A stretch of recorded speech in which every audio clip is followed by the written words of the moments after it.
And welcome everyone, welcome to the channel. तो आज हम पढ़ने वाले हैं chapter 10 reaching the age of adolescence. बहुत ही सुपर फास्ट तरीके से मजेदार रिवीजन करेंगे। रिवीजन क्या, अच्छे से समझ जाएंगे यार 20-25 मिनट में इस पूरे चैप्टर को। बहुत ही स्पेशल वीडियो होने वाली है। इसके बाद तो मैं किसी और वीडियो की जरूरत नहीं पड़ेगी, तो फटाक से लाइक बटन ठोक दो। क्या भैया, अभी नहीं ठोकूंगा, वीडियो देखने के बाद पता वो तो अच्छी लगेगी नहीं। चल ठीक है भाई, आराम से वीडियो देख और आज हम आराम से समझेंगे। ठीक है जी, चलो। चैप्टर आपके लिए बहुत जरूरी है क्योंकि ये आपकी ही एज वाला चैप्टर है, reaching the age of adolescence. तो एडोलेसेंस क्या होता है वो हम अभी समझेंगे, बट ये समझ लो बहुत इंपॉर्टेंट एंड इन्फॉर्मेटिव चैप्टर है और एग्जाम पॉइंट ऑफ व्यू से भी इंपॉर्टेंट है। चलो भाई, in the previous chapter you have learned how animal reproduce. Last chapter हमने पढ़ा था एनिमल्स कैसे रिप्रोड्यूस करते हैं, इंसान कैसे रिप्रोड्यूस करते हैं, फर्टिलाइजेशन क्या होता है एंड ऑल एंड ऑल, है ना। नहीं पढ़ा तो फटाक से जाके पढ़ लेना। It is only after growing up to a certain age that human beings and many other animals can reproduce. तो भाई एक एज के बाद, एक एज पहुंच जाने के बाद ही एनिमल्स रिप्रोड्यूस कर सकते हैं। और क्यों, आज चैप्टर में हम पढ़ेंगे। इस चैप्टर में हम क्या सीखेंगे कि भाई ह्यूमन बॉडी में और एनिमल बॉडी में क्या क्या चेंजेस आते हैं, कौन सी एज है जिसमें वो रिप्रोडक्शन के लिए केपेबल हो सकते हैं। ठीक है, तो अब सबसे पहले हमारा आज का टॉपिक है एडोलेसेंस एंड प्यूबर्टी। देखो भाई, एक सिंपल सी बात, एक कहानी है। 12th बर्थडे था बूजो का, है ना। आप सब भी इसी एज के होंगे, 12, 13, 14, 15, यही सब के एज के आप लोग होंगे। तो भाई सिंपल सी बात है, बूजो के घर पे पार्टी थी और उसमें काफ़ी सारे लड़के आए। तो उसकी जो सिस्टर थी पहेली, जो पूरे गर्ल्स स्कूल में पढ़ती थी, जैसे उसने देखा सारे उसके जो दोस्त थे वो भाई पहले छोटे छोटे से थे, एकदम लंबे लंबे हो गए। तो उसने पूछा कि यार इतना चेंज कैसे आ गया। तो उनकी मम्मी ने बताया ये चेंज इसीलिए आ गया क्योंकि अब ये सब बच्चे जो हैं वो बड़े होने लग गए हैं, कि the boys had grown up. ऐसा समझ में। और ये जो ग्रोथ है बॉडी में, वैसे तो बचपन से शुरू हो जाती है जिस दिन से आप पैदा होते हो, बट जैसे आप लगभग 10 की एज तक पहुंचते हो या 11 की, हमारी बॉडी में एक सडन चेंज आता है। एक जो ग्रोथ की जो स्पीड थी ना, वो एकदम से काफ़ी चेंज हो जाती है और काफ़ी बढ़ जाती है। और इससे क्या पता चलता है कि आप कौन सी एज में पहुंच रहे हो, कि अब आप एक बच्चे नहीं, अब आप बनने वाले हो एक एडल्ट। ठीक है। अब growing up is a natural process, the period of life when the body undergoes changes leading to reproductive maturity is called adolescence. भैया एडोलेसेंस की डेफिनेशन मिल चुकी है अपने को, क्या होती है देखो। ग्रोइंग अप एक नेचुरल प्रोसेस है, वेरी गुड। वो लाइफ का वो पीरियड जब हमारी बॉडी में ऐसे चेंजेस आते हैं जिससे हम रिप्रोडक्टिव मैच्योरिटी गेन करते हैं। हमारी बॉडी क्या करती है, रिप्रोडक्टिव मैच्योरिटी गेन करती है। उस पार्ट को, लाइफ के उस पार्ट को हम कहते हैं एडोलेसेंस। ठीक है जी, समझ में आया। Adolescence begin around the age of 11 and last up to 19 years। लगभग 11 साल से शुरू होती है और 18-19 साल तक चलती है ये पूरा एज। ठीक है। और इस एज वाले लोगों को हम टीनेजर या टीन्स भी कहते हैं, जो कि आप हो। एडोलेसेंट्स जो होते हैं उन्हें क्या कहते हैं, टीनेजर भी कहते हैं। अब देखो, गर्ल्स में 1-2 साल पहले से भी शुरू हो सकती है और बॉयज़ में थोड़ा लेट शुरू होती है। और ये जो पूरा पीरियड है ये पर्सन टू पर्सन डिपेंड करता है। कोई फिक्स नहीं है कि भाई एग्जैक्ट आपके 10वें बर्थडे से आप शुरू हो गए एडोलेसेंस, नहीं। ये बॉडी टू बॉडी डिपेंड करती है ना, हर इंसान की बॉडी अलग है। Human body undergo several changes इस एडोलेसेंस के एज में, बहुत चेंजेस आते हैं बॉडी में। And these changes mark the onset of puberty. और इन चेंजेस से हमें क्या पता चलता है कि हमारी बॉडी क्या शुरू हो गई है, प्यूबर्टी की एज शुरू हो गई है ना। The most important changes which marks the puberty is that boys and girls become capable of reproduction. अब जो सबसे बड़ा चेंज है जो हमारी बॉडी में आता है वो ये है कि एक लड़का और एक लड़की इतने बड़े हो जाते हैं कि वो रिप्रोडक्शन के केपेबल हो जाते हैं। समझ लो, उनके रिप्रोडक्टिव ऑर्गन्स इतने मैच्योर हो जाते हैं कि वो रिप्रोड्यूस कर सकें। समझ में आया। ये 19 तक की एज तक चलता है, तब ये पूरा प्रोसेस कंप्लीट होता है। और प्यूबर्टी कब एंड होती है, जब एक एडोलेसेंट इतना मैच्योर हो जाता है कि वो रिप्रोड्यूस कर सके, उसकी बॉडी इतनी मैच्योर हो जाए कि वो रिप्रोड्यूस कर सके। अब बात करेंगे एक एक करके कि कौन कौन से चेंजेस आते हैं हमारे अंदर जब हम प्यूबर्टी की एज में आते हैं। पहला बात करते हैं increase in height and body भी बहुत इंक्रीज होती है ना। मोस्ट कॉन्स्पियस। भैया कॉन्स्पियस क्या होता है, मुश्किल वर्ड। अरे यार बहुत सिंपल है। कॉन्स्पियस माने कि एकदम सिंपल, साफ दिखने वाला। वो पहला क्या है कि एकदम सडन हाइट बढ़ती है, हमारी हाइट एकदम से बढ़ती है। ऐसे टाइम पे बोन्स हमारी लंबी होने लग जाती हैं, आर्म्स लेग सब कुछ एक इंसान को लंबा बना देती है।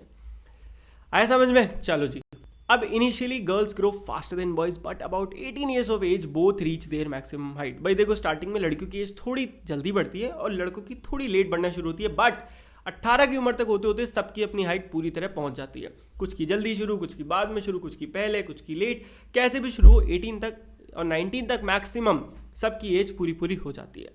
The rate of growth in height varies in different individual. भाई किसकी हाइट कितनी तेजी से बढ़ेगी हर इंडिविजुअल के लिए अलग है। ऐसे नहीं कि सब सारे लोगों की हाइट एक साथ बढ़ रही, भाई कोई कभी लंबा हो गया, कभी कोई और लंबा हो गया, कभी कोई 18 साल में लंबा हुआ पूरा जाके। तो ये डिपेंड करता है ना। आप भी अपनी क्लास में इस समय देखो तो आपकी क्लास में कुछ लड़के पिद्दी पिद्दी से थे, एकदम से लंबे हो गए, है ना। या फिर आपकी खुद की हाइट पहले छोटी थी, एकदम से बड़ी हुई है, अभी तक नहीं हुई है, तो टेंशन बिल्कुल नहीं लेने का। हो सकता है किसी एक दिन, मतलब मुश्किल से एक महीने के अंदर आप अपनी क्लास में सबसे लंबे हो जाओ।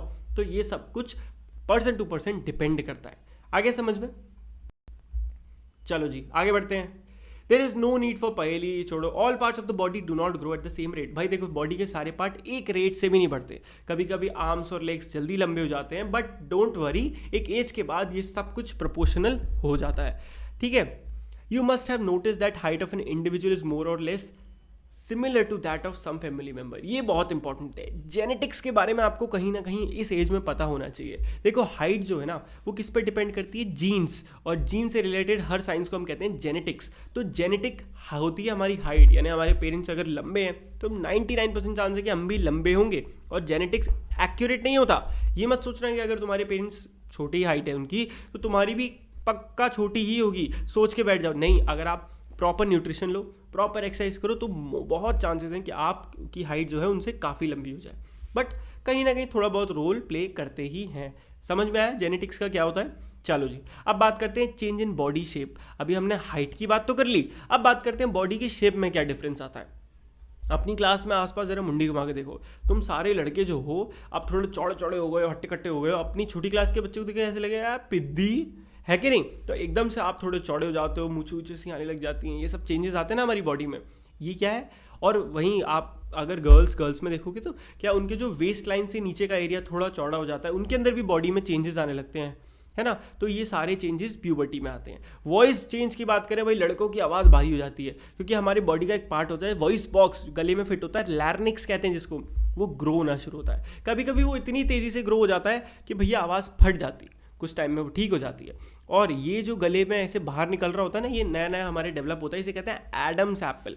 क्या कहते हैं? Adam's apple. और लड़कियों में नहीं दिखता ये, क्योंकि लड़कियों की आवाज़ बहुत ही हाई पिच्ड होती है, थोड़ी पतली आवाज़ होती है, वहीं लड़कों की आवाज़ भारी होती है। और जिसकी जितनी भारी आवाज़ होती है उसका ये उतना ज़्यादा निकला हुआ होता है एडम्स एप्पल। आगे समझ में एडम्स एप्पल क्या होता है? अब बात करते हैं increased activity of sweat and sebaceous gland. भैया ये तो बहुत डिफिकल्ट, अरे कुछ डिफिकल्ट नहीं है, मज़ेदार सिंपल चीज़ है। देखो भाई पसीना ज़्यादा आएगा, सेबेशियस ग्लैंड क्या करती है वो बात करते हैं। During puberty the secretion of sweat glands and sebaceous glands. देखो स्वेट ग्लैंड और सेबेशियस ग्लैंड, अब यहाँ पे बड़ा बड़ा लिखा है कि क्या करती है ग्लैंड? ऑयल ग्लैंड्स हमारी बॉडी में तेज़ी से काम करती है, सिक्रीशन इनका बढ़ जाता है, जिसकी वजह से क्या होता है आपके इस एज में आपको एक्ने होंगे, आपको पिंपल्स होने लग जाएंगे।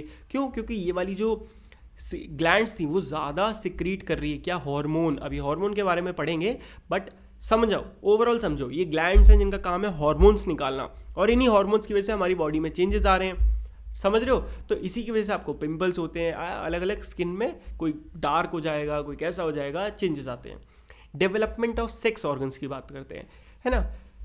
लुक देखो प्रीवियस लेसन में हमने पढ़ा था सेक्स ऑर्गन्स ऑफ ह्यूमन, हमने वही male reproductive organ, female reproductive organ देखा था और उन्होंने पढ़ा भी था। तो प्यूबर्टी की इस एज में मेल के जो सेक्स ऑर्गन्स हैं, जो मेल रिप्रोडक्टिव ऑर्गन्स भी कह सकते हो, जो कि टेस्टिस और पेनिस होते हैं ना, वो कंप्लीटली डेवलप हो जाते हैं। और वहीं the testis also begin to produce sperm, और इस एज में जो टेस्टिस हैं वो स्पर्म्स जो याद है ना हमने मेल गैमीट होता है जो, वो भी प्रोड्यूस करना शुरू कर देते हैं। वहीं गर्ल्स में the ovaries enlarge and eggs begin to mature, और गर्ल्स में एग्स प्रोड्यूस होने शुरू हो जाते हैं। And also ovary start releasing the mature egg, और ओवरी मैच्योर एग रिलीज करना शुरू कर देती है। इसी एज में गर्ल्स के पीरियड्स शुरू होते हैं, वो इसी की वजह से। समझ में आ रहा है? चलो जी, reaching mental intellectual and emotional maturity. भाई अब साइंस की बहुत बात कर ली, अब थोड़ा मेंटल स्टेट के बारे में बात करते हैं। देखो इस एज में ना आप सोचना शुरू करते हो, आप चीज़ों को सोच पाते हो, एक नया एक इंडिविजुअल थिंकिंग रख पाते हो। Adolescents are more independent than before. आपकी जो सोच है वो इंडिपेंडेंट हो पाती है, आप सेल्फ कॉन्शियस हो जाते हो, आप अपने बारे में सोचने लगते हो, मैं कैसा दिख रहा हूँ, मैं ज़्यादा मोटा तो नहीं हूँ, ज़्यादा पतला तो नहीं हूँ, लोग मेरे बारे में क्या सोच रहे हैं। और आपके अंदर नई नई फीलिंग्स आने लगती हैं, क्योंकि आप थोड़े भाई बड़े हो गए हो, बड़ों वाली फीलिंग्स आपके दिमाग में आ रही हैं, ठीक है। तो वहाँ पे आप मेंटल, इंटेलेक्चुअल और इमोशनल मैच्योरिटी तक पहुँचते हो। भाई मेंटल मैच्योरिटी होती है, इंटेलेक्चुअल, आपका दिमाग इस समय मैक्सिमम स्पीड पे काम कर रहा होता है, आप ज़्यादा से ज़्यादा चीज़ें सीख सकते हो इस एज में। अभी जो आपकी एज है ना, आप कुछ भी सीखो जल्दी सीख जाओगे। एक एज के बाद जब आप हो जाते हो 20-25 के, तो आपको बहुत टाइम लगेगा नई चीज़ें सीखने में। इमोशनल मैच्योरिटी आती है, आप नई फीलिंग्स समझ पाते हो, है ना। कभी कभी आपको दुख होगा, खुशी मिलेगी, दोस्ती करना सीखोगे, ये सब कुछ अब अभी सीखोगे। आया समझ में। बात करते हैं सेकेंडरी सेक्सुअल कैरेक्टरिस्टिक्स की, ठीक है। प्राइमरी सेक्सुअल कैरेक्टरिस्टिक्स मतलब हमारे जो रिप्रोडक्टिव ऑर्गन्स है मेन सेक्सुअल वाले, मेल रिप्रोडक्टिव, फीमेल। बात करते हैं सेकेंडरी सेक्सुअल, तो वो क्या होते हैं, पहले ही बता दे रहा हूँ एक वर्ड में, जिससे पता चलता है कि ये मेल है ये फीमेल है, जो ऊपर ऊपर दिखते हैं। देखो टेस्टिस, ओवरीज, ये सब रिप्रोडक्टिव ऑर्गन है, ये मेल मतलब गेमीट्स प्रोड्यूस करते हैं, स्पर्म्स एंड ओवा। बट इसके अलावा गर्ल्स में ब्रेस्ट, जैसे बॉयज़ में चेस्ट, गर्ल्स में ब्रेस्ट डेवलप होती है प्यूबर्टी की एज में, ये भी एक सेकेंडरी सेक्सुअल कैरेक्टरिस्टिक। और वहीं बॉयज़ की मूछें आने लग जाती हैं, मुस्टैश एंड बियर्ड आने लग जाती है ना, जिससे हम क्या कर पाते हैं, मेल और फीमेल को डिस्टिंग्विश कर पाते हैं, क्लियरली दिखता है ये मेल है ये फीमेल है। और इन्हें ही हम क्या कहते हैं, सेकेंडरी सेक्सुअल कैरेक्टरिस्टिक्स।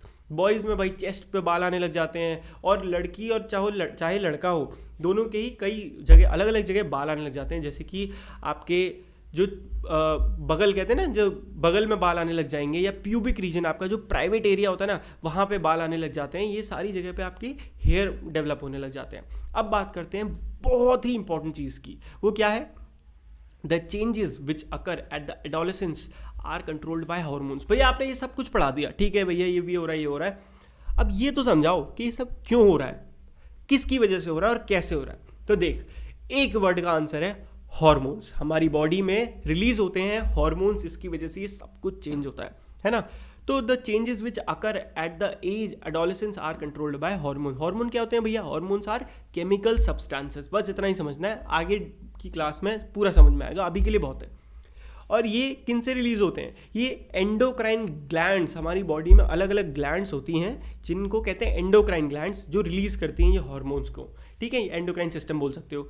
ये सबसे इंपॉर्टेंट पार्ट पढ़ा रहा हूँ इस चैप्टर का, ध्यान पूरा यहाँ होना चाहिए। चलो, जो मेल हार्मोन होते हैं जिसे कहते हैं टेस्टेस्टेरोन, भाई मेल हार्मोन, कोई भी यही हार्मोन की वजह से हम मेल हो पाते हैं। जैसे आपने देखा होगा कि भाई कुछ लड़के हैं जिनकी बियर्ड बहुत ज़्यादा आ रही है, कुछ है जिसकी थोड़ी कम आ रही है, कुछ ज़्यादा थोड़ा लड़की जैसे लग रहे हैं देखने में। तो वो सब क्यों हो रहा है, क्योंकि किसी में टेस्टोस्टेरोन ज़्यादा है तो वो एकदम मैनली हो रहा है, किसी में टेस्टोस्टेरोन थोड़ा कम हो गया तो वो थोड़ा कम मैनली दिख रहा है। तो ये इस सारा गेम किसका है, मेल हार्मोन का, टेस्टोस्टेरोन का, ठीक है। ये रिलीज होने लगता है, कहाँ से रिलीज होता है भैया, टेस्टिस से रिलीज होता है, और प्यूबर्टी जैसी शुरू होती है तब होता है, जिसकी वजह से हमारी बॉडी में सारे चेंजेस जो एज अ मेल आते हैं, फेशियल हेयर हो गया, दाढ़ी हो गई, जितने भी चेंजेस, थोड़ा मतलब मसल्स डेवलप होना, ये सब कुछ होने लग जाता है। वहीं पे आप फीमेल की बात करें तो ओवरीज प्रोड्यूस करती है वहाँ पे फीमेल हार्मोन, जिसे कहते हैं ईस्ट्रोजन। क्या कहते हैं, ईस्ट्रोजन। वेरी गुड, समझ में आ रहा है। जिससे क्या होता है, ब्रेस्ट डेवलप होती हैं, मिल्क सिक्रीटिंग ग्लैंड्स या फिर मेमोरी ग्लैंड्स भी डेवलप होती हैं ब्रेस्ट के अंदर। The production of these hormone, और इनका प्रोडक्शन, इन हार्मोन्स का प्रोडक्शन, कि ये कितना बनेगा, ऐसा तो नहीं बहुत ज़्यादा बन जाएगा या किसी में कम बन जाएगा, ये कौन मैनेज करता है, ये सारा मैनेज होता है एक दूसरी ग्लैंड से जिसका नाम है पिट्यूटरी ग्लैंड। तो आपकी पिट्यूटरी ग्लैंड कितना तेज अच्छे से काम कर रही है, ये बताता है कि आपकी जो बॉडी है वो कैसी दिखेगी, आप कितना मैस्कुलिन दिखोगे, कितना फेमिनिन दिखोगे। समझ में आ गया, वेरी गुड। चलो जी, अब बात करते हैं role of hormone in initiating reproductive function. देखो भाई, अब रिप्रोडक्टिव फंक्शन, अभी हम बार बार लगातार 2-3 चैप्टर में हम रिप्रोडक्शन की बात कर रहे हैं, तो हमें उसके बारे में भी पढ़ना पड़ेगा। तो भाई हार्मोन्स का क्या रोल होता है, एंडोक्राइन ग्लैंड्स जो होती हैं वो हार्मोन रिलीज करती हैं ब्लड में, कहाँ, किस लिए, ताकि वो एक पर्टिकुलर बॉडी पार्ट तक पहुंचे जिसे कहा जाता है टारगेट साइट। एक हार्मोन की एक टारगेट साइट होती है। जब target site respond to the hormone, there are many endocrine glands or ductless gland in the body.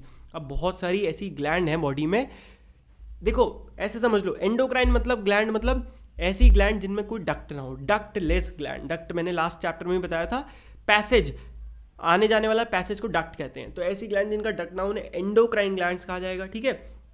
और टारगेट साइट की बता दिए क्या होता है, the testis and ovary secrete sex hormone. अब जो टेस्टिस हैं एंड ओवरी हैं सेक्स हार्मोन को सिक्रीट करती हैं। भैया सेक्स हार्मोन कौन से हुए, अभी मैंने बताया, प्रोजेस्टेरॉन एंड ईस्ट्रोजन।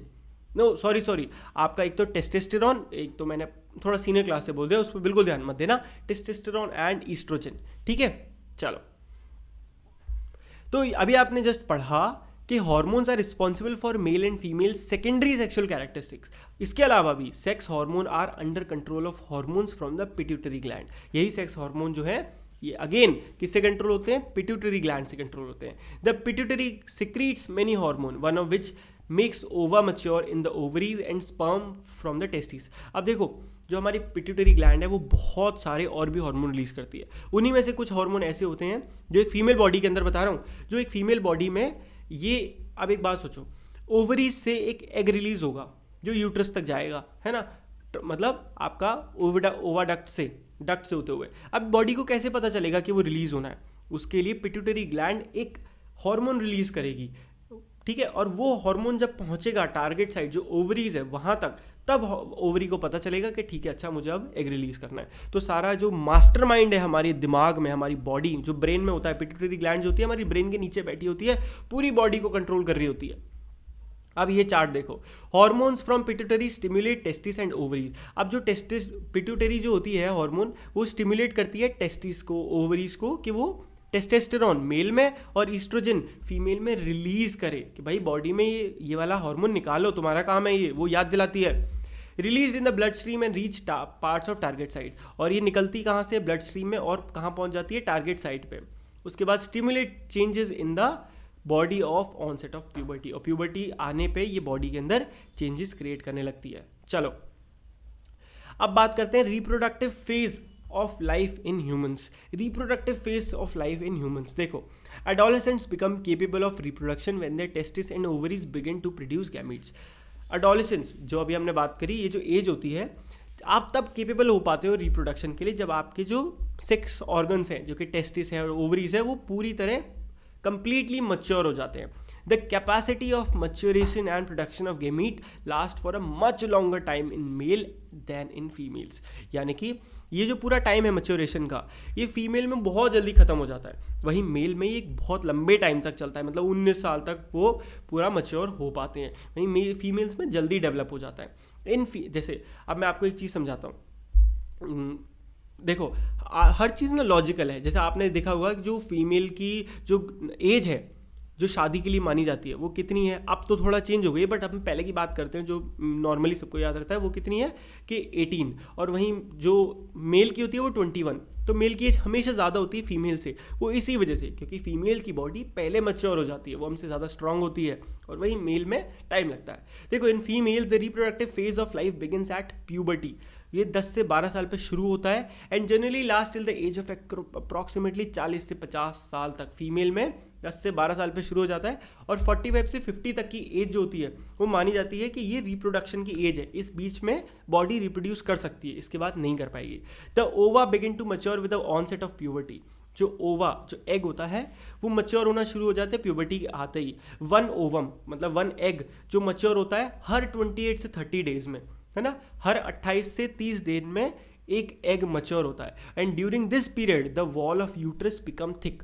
और इस टाइम पे यूट्रस के अंदर की जो वॉल होती है ना, उस पर ब्लड जमा हो जाता है। क्यों? क्योंकि बॉडी तैयार हो जाती है कि अब हम मतलब बॉडी को एक नया बेबी प्रोड्यूस करना है, ये तो काम है उसका। तो यूट्रस में बेबी प्रोड्यूस होता है, तो वहाँ पे एक थिक लाइनिंग आ जाती है ब्लड की कि अब यहाँ पे एग आएगा, वो एग मैच्योर होगा, उसके लिए बॉडी तैयार कर देती है अपने आप को, ठीक है। अब जैसे ही वो एग पहुँचता है यूट्रस तक, अब देखो वहाँ पे दो चीज़ें हो सकती हैं, या तो बॉडी रिप्रोड्यूस फर्टिलाइज करेगी। फर्टिलाइजेशन में क्या होता है, एक मेल स्पर्म आएगा और जाके फ्यूज़ करेगा किसके साथ, एग के साथ। अब अगर ये ऐसा तो है नहीं हर बार यही होता रहता है, अगर ऐसा होता है तो ठीक है, वहाँ पे बेबी फॉर्मेशन, जाइगोट फॉर्मेशन शुरू हो जाता है। बट अगर ऐसा नहीं होता, मतलब अगर ऐसा होता है तो रिजल्ट इन प्रेगनेंसी, तो बॉडी फीमेल जो होती हैं वो प्रेग्नेंट हो जाती हैं। ये समझ में आया पहला part.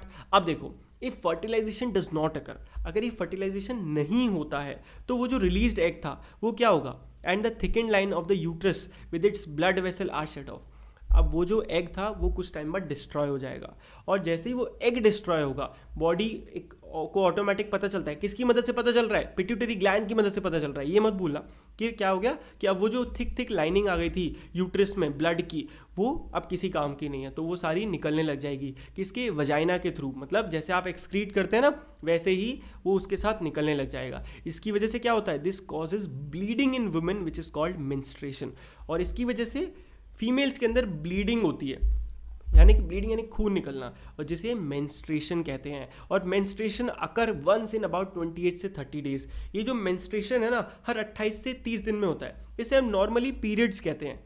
The first menstrual flow begins at puberty and is termed as menarche. देखो, जब पहली बार किसी भी लड़की को पीरियड्स होते हैं या फिर मेंस्ट्रुअल फ्लो होता है तो उसे कहते हैं मेनआर्क। और जब 45 से 50 ईयर्स की एज पे ये साइकिल रुक जाती है, बॉडी बंद कर देती है एग्स बनाना, उसे हम कहते हैं menopause. Stopping of menstrual cycle is called menopause. याद रखना, इंपॉर्टेंट डेफिनेशन है।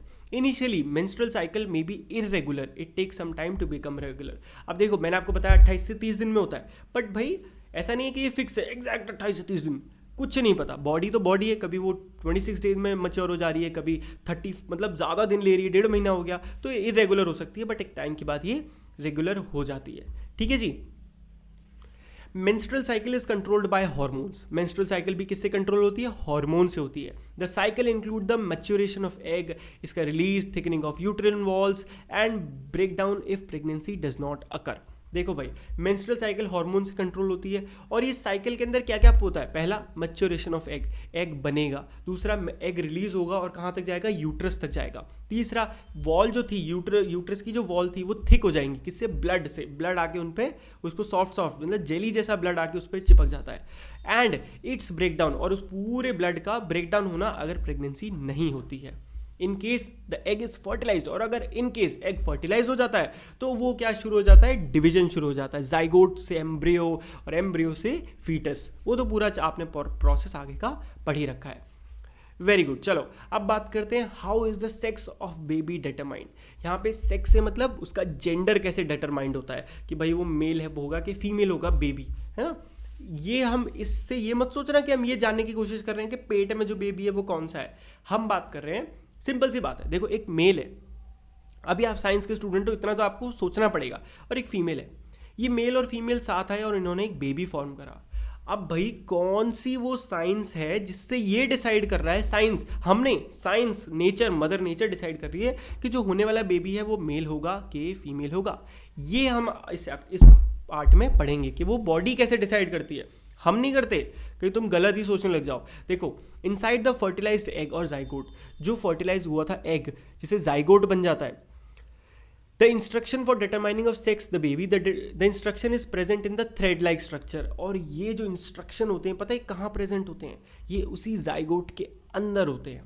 किसमें? थ्रेड लाइक स्ट्रक्चर होता है छोटा सा, जिन्हें कहते हैं क्रोमोजोम्स। ये हमने सेल वाले चैप्टर में पढ़ा था, है ना, 8th चैप्टर में, क्रोमोजोम्स के बारे में। फर्टिलाइज्ड एग में ही पाई जाती है, चैप्टर 8 में, that chromosomes are present inside the nucleus of every cell. हर सेल के अंदर होता है क्रोमोजोम, ठीक है, जो न्यूक्लियस के अंदर प्रेजेंट होता है। हर ह्यूमन बीइंग में 23 पेयर ऑफ क्रोमोजोम होते हैं इन द सेल। भाई उनके जो न्यूक्लियस होता है उसमें 23 पेयर मतलब 2 का 1 पेयर बनता है ना। 2 chromosomes out of these are sex chromosome. 23 में से जो 2 होते हैं वो कौन से होते हैं? Sex chromosome. सेक्स यानी कि जेंडर वाले, जिन्हें कहा जाता है एक्स क्रोमोजोम और वाई क्रोमोजोम। एक फीमेल के पास 2x क्रोमोजोम होते हैं। अब ध्यान से पूरी मैथमेटिक्स चल रही, दिमाग लगा के रखो। एक फीमेल के पास 2 कैसे? एक फीमेल के पास 2 एक्स क्रोमोजोम्स होते हैं, और वहीं पे एक मेल के पास एक एक्स क्रोमोजोम होता है और एक वाई क्रोमोजोम होता है, ठीक है। The gametes have only 1 set of chromosome. अब जो गैमीट बनते हैं, एग एंड स्पर्म, जो एग है और ये स्पर्म है, इसके पास भी कोई एक होगा, इसके पास भी कोई एक होगा। या तो इसके देखो, अगर ये फीमेल से आता है एग तो इसके पास तो 100% के एक्स ही होगा, पर मेल जो स्पर्म मेल से आता है ना, ये सारा गेम चलता है यहाँ पे। अगर यहाँ से एक्स आया तो देखो सिंपल सी बात है, एक्स और एक्स मिलके क्या बना दिया? फीमेल बन गए। पर यहाँ से अगर वाई आया तो एक्स और वाई मिलके क्या बन गए? फीमेल बन गए। सिंपल प्रोसेस आया समझ में? जो अब इतना बड़ा जो लिखा था ना, मैंने तुम्हें एक सिंपल से मैं समझा दिया कि अगर भाई एक्स और एक्स बनते हैं तो कब एक्स और वाई मिल गए तो वो बनते हैं गर्ल, और एक्स और वाई मिलते हैं, एक्स और एक्स मिल गए तो गर्ल, एक्स वाई मिल गए तो बॉय। कंफ्यूज होने का नहीं, ठीक है। बोलने में मैं हो गया हूँ बट टेंशन मतलब, जब तुम इसे लिख रहे होगे तो चिल मारो, आराम से हो जाएगा। ये आ गया समझ में? चलो वेरी गुड। इसके अलावा आप देखते हैं ovary. You have already learn that pituitary gland is an endocrine gland. Important line है। पिट्यूटरी ग्लैंड कैसी होती है? एक एंडोक्राइन ग्लैंड होती है, पता होना चाहिए। Apart from the pituitary gland, the testis and the ovaries, there are other endocrine glands in the body. इसके अलावा भी टेस्टिस के और पिट्यूटरी के और भी ग्लैंड्स होती हैं हमारी बॉडी में, जैसे थायराइड ग्लैंड, पेनक्रियास या एड्रिनल्स, ये हमारी बॉडी में होते हैं। भाई ये चार्ट बहुत इंपॉर्टेंट है, रटना है तुमको। पिट्यूटरी ऊपर, फिर गले में थायराइड, फिर एड्रिनल, उसके बाद होती है पेनक्रियास, फिर position of ovary in female and testis. ठीक है, ये सारी ग्लैंड्स आपको याद होनी चाहिए। Hormones other than sex hormone. ओहो, ये थी डेफिनेशन, हमने तो लिखी पढ़ी नहीं थी, कोई दिक्कत नहीं, समझ में आ गया हमको। ठीक है, अब देखते हैं। Yes, their aunt told them that kaka was suffering from goitre. उनके आंट ने बताया कि भाई काका जो है उनको गोइटर हो रहा है। गोइटर जो बीमारी है वो कब होती है? थायराइड ग्लैंड की बीमारी है। Thyroid gland was not producing the hormone called thyroxine. देखो, एक अलग अलग, देखो बहुत सारे हार्मोन्स होते हैं हमारी बॉडी में, उनके अलग अलग काम होते हैं, और अगर ये हार्मोन सही से नहीं निकल रहे हैं तो हमारी बॉडी में डिफरेंट डिफरेंट बीमारियां होने लग जाएंगी। जैसे कि थायराइड ग्लैंड अगर थायरोक्सिन जो हार्मोन वो निकालती है नहीं निकालेगी तो हमें गोइटर नाम की बीमारी हो जाती है। वहीं पे उसके अलावा अगर डायबिटीज़ नाम की आपने बीमारी सुनी हो, वो कब होती है? जब बॉडी जो है इंसुलिन एक हमारी बॉडी का हार्मोन है, जब वो जो पेनक्रियास निकालता है, पेनक्रियास भी एक ग्लैंड है, अगर वो प्रोड्यूस करता है और वो सही मात्रा में नहीं प्रोड्यूस कर पाता तो हमें डायबिटीज़ हो जाती है।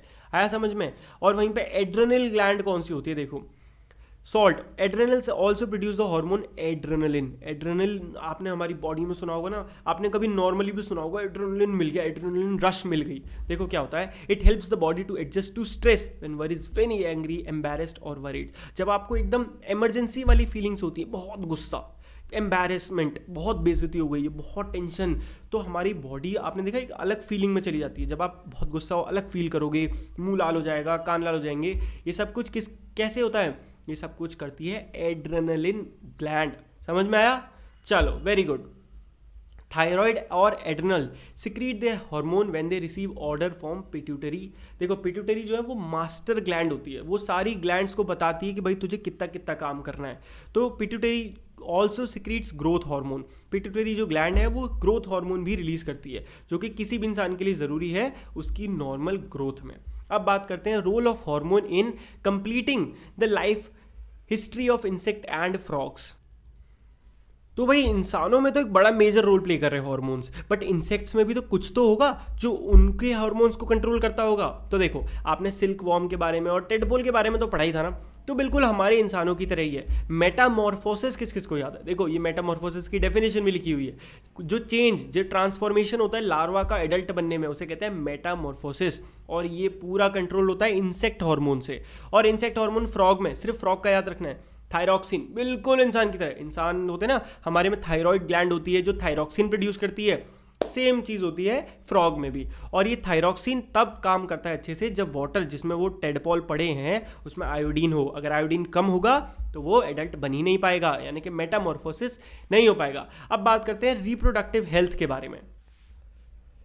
तो देखो यार, जब फिजिकल और mental wellbeing of an individual is regarded as individual की हेल्थ। हेल्थ किसे कहते हैं? यानी कि इंसान की फिजिकल और मेंटल दोनों कंडीशन जब अच्छी होती है उसे हम कहते हैं हेल्दी इंसान है। भाई बढ़िया एकदम, है ना। और इसको हेल्दी रखने के लिए हर इंसान को किसी भी एज में एक बैलेंस डाइट, एक अच्छा न्यूट्रिशन, मतलब न्यूट्रिशन लेना, कितना वो एक्सरसाइज कर रहा है, सब कुछ बैलेंस में होना चाहिए, है ना।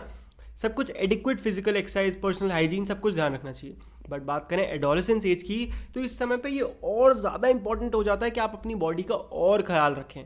क्यों? अब देखें, न्यूट्रिशनल नीड्स की बात करें एडोलेसेंस की। Adolescence is a stage of rapid growth and development. हमारी बॉडी में बहुत भयंकर डेवलपमेंट हो रहे हैं, है कि नहीं, बहुत तेज़ी से। Hence the diet of an adolescence has to be carefully planned and you have already learned what a balanced diet is।